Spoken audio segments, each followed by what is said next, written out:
Good morning! Ayan guys, nagluluto ako ng ginisang kulitis na may kamote. Alam nyo ba guys, napakahirap mag-isip ng ulam talaga. Struggle ko to araw-araw. So tuwing umaga, habang nagtitimpla pa lang ako ng kape, nagsisimula na ako mag-isip kung ano ba ang aking lulutuin. Syempre hindi lang ako, lahat ng nanay at tatay dyan. Kung ano ba ang pwede nilang maluto, magbubukas ng refrigerator, tapos titingnan kung ano ang laman nito. May natitira pa bang gulay, may karne pa ba na pwedeng lutuin, o kaya naman na isda. Pwede rin naman magtitingin sa tindahan kung ano ba ang mga pwedeng bilhin at iluto. Kung madalian naman, yun, kung minsan, ayun, delata na lang, mga instant, lalo na kung may pasok.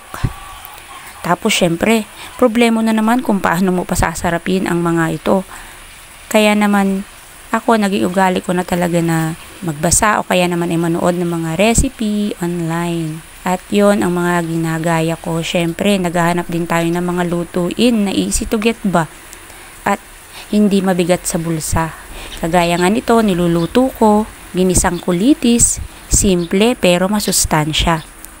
At bukod doon, habang niluluto ko ito, meron tong kasamang pagmamahal at malasakit para sa aking pamilya.